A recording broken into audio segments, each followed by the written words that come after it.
and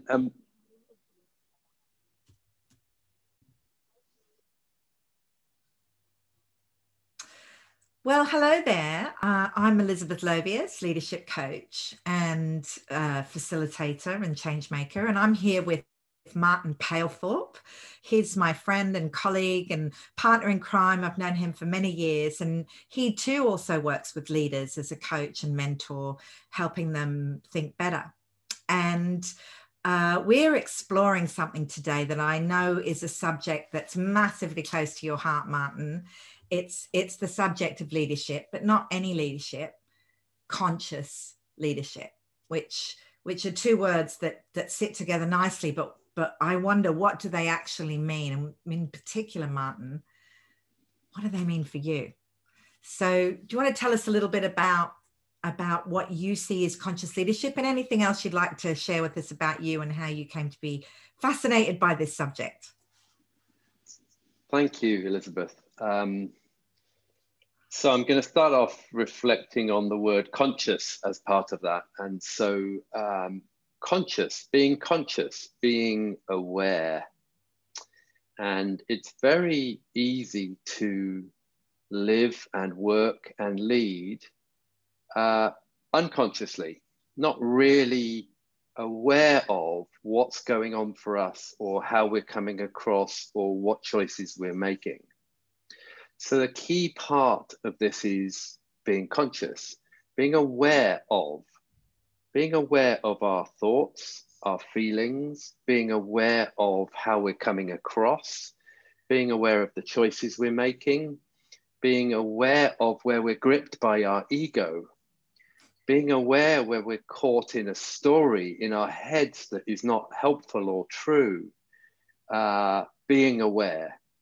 And the more we raise our awareness, the better we can live and lead. So for me, conscious is really important. And we see this in so many respects, you know, in today's world. We see how we haven't been conscious, for example, in how we've treated the planet for the last 100 years.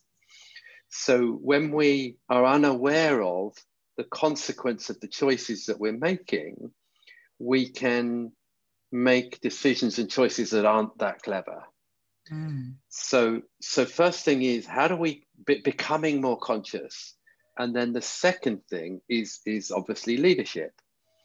So by being more aware, there's leading self that we will explore further in these videos. Leading self, leading others, leading the organization, my organization, and then there's also leading in society.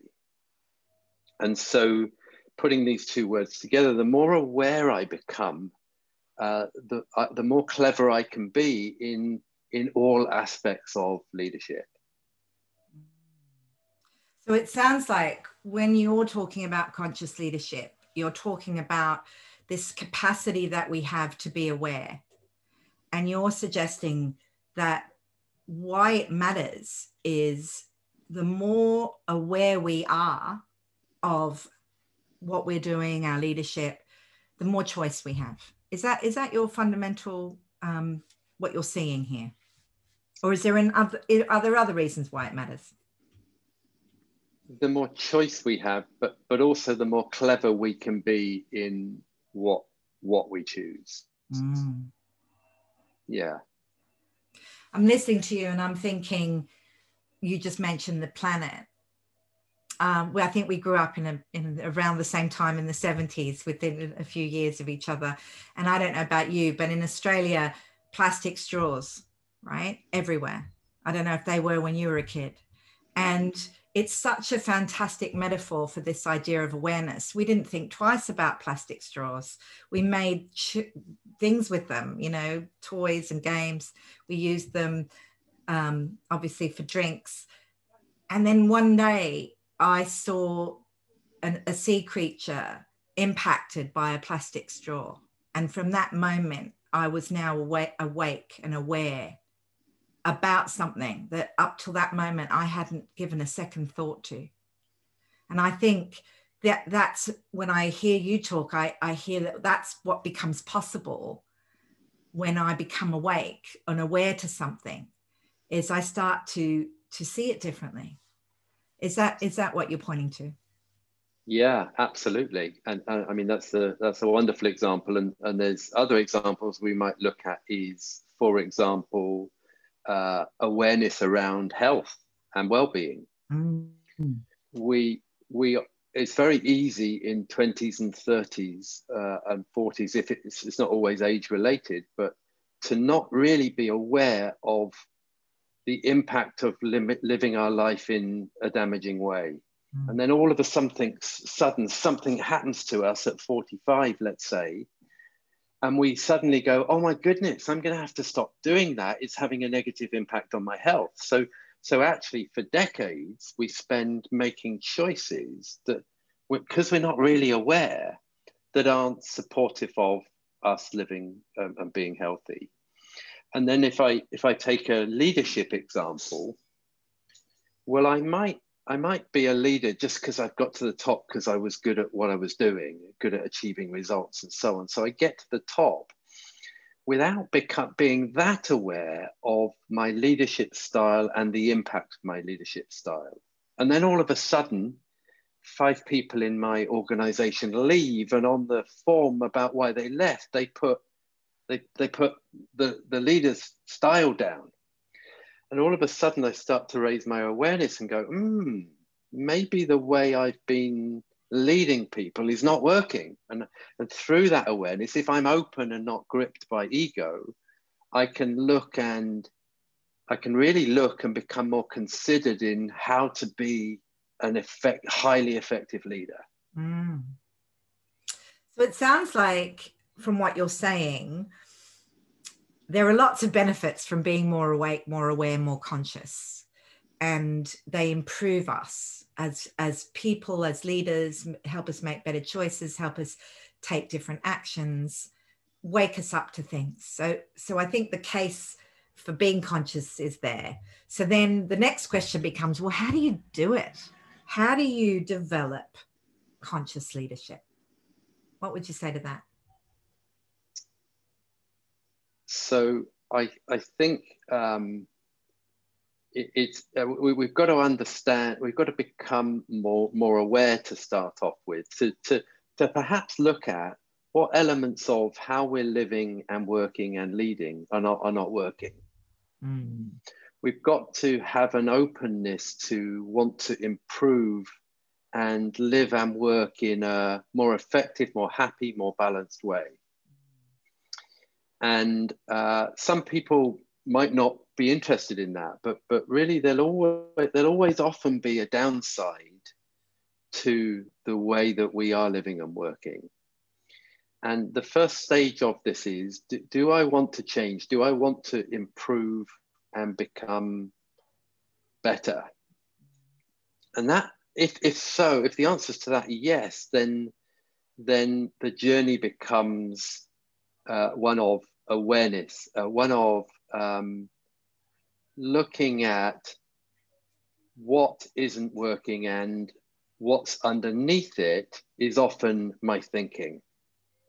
So if my thinking is causing me a problem, I need to look in more depth at what's going on in my own psyche that is driving me or having me be a way that is not going to be helpful.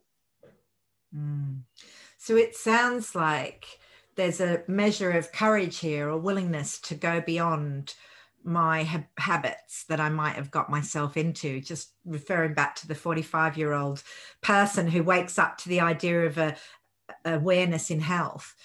As a leader, I might discover or realize, or have been told and then confront, that there are some things in my habitual way of being that may not be serving me or others. So the first kind of, I guess there's an inventory, isn't there, of what's working, what isn't working, and then a willingness to have the courage to take a look at what isn't working and go beyond that, be willing to think differently, feel differently. Is that your sense of it? Is there something a leader needs to face, if you like, to be a conscious leader? Yes, I think you explained it well there. So there's a willingness. I might even go further than that and say a commitment and a dedication to want to be the best that you can be. You know, do you because it's easy to just get stuck in those bad habits and go, well, you know, I just am that way. You know, I've always been directive and authoritarian. You know, it's just who I am. Or I can't be bothered. Or so it's easy to get caught in a comfort zone of one sort, accepting myself or my leadership or the way I live just the way it is. But really, the question is, do you want to be the best you can possibly be in any element of life? And if so, then there's a beautiful journey to go on, which is really a journey of consciousness, of raising my awareness so that I can achieve that. So there's a sort of desire there necessitated to actualize, if you like, to be who you can be. The clarity I've seen and discovered, and I believe you too, in our work separately and then sort of looking at the same thing, has been that the gift of conscious leadership is that you can discover that a lot of the ideas that you end up having about who you are actually made up, are actually not who we are. That's one of the joys, I think, about exploring what is this idea of who am I when I'm a conscious leader. It's so many ideas that we've kind of tacked on ourselves, you know, labels and inherited from other bosses, other role models, other authority figures that we're misidentifying this who we really are. And that when we can be who we really are, consciousness itself is more available to us. So I think it's quite a paradox. It can look like it's going to be hard work, and then turns out it's just letting go of what no longer, the ego ideas of who we are that no longer serve us. That's something I've seen. What would you say to that? Yeah, I like that. I think that we very easily get caught up in an identity that we create about ourselves over years and years and years.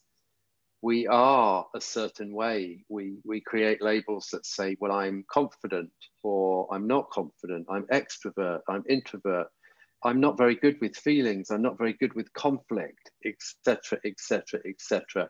And then we live in a story about ourselves that really can become very limiting to us becoming a better leader.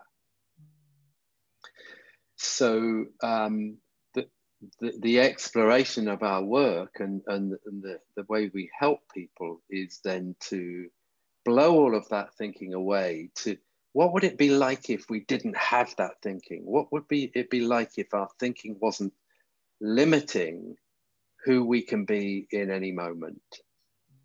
And that's really the potential we look to help leaders access.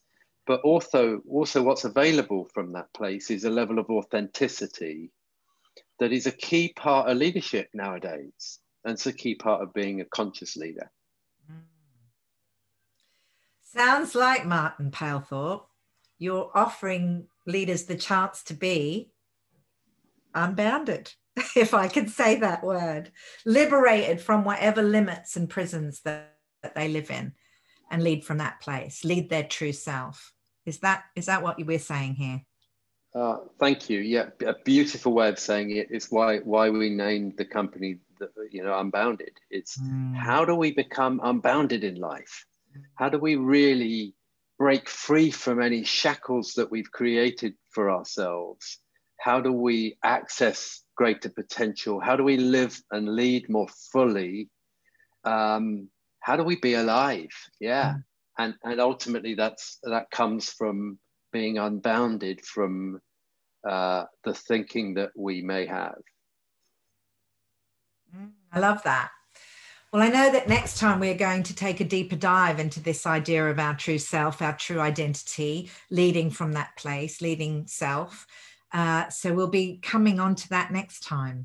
But is there any final thought you want to have about what is conscious leadership before we close for today? Well, I'd just like to probably just specifically name that this is about leading better in every possible way. So this isn't just about being a nice leader or a happy leader or a peaceful leader or a kind leader or a socially responsible leader. Yes, it is all of those things, but actually a truly conscious leader that is accessing their potential leads themselves, their organization, their people, and in society, like in every possible way better. So kinder, more compassionate, more effective, more considered, more productive, achieving more results, making more difference is every element of how do we become the best that we can become in leading. Well, that sounds like a journey worth taking a first step on. Thank you, Elizabeth. Thank you, Martin.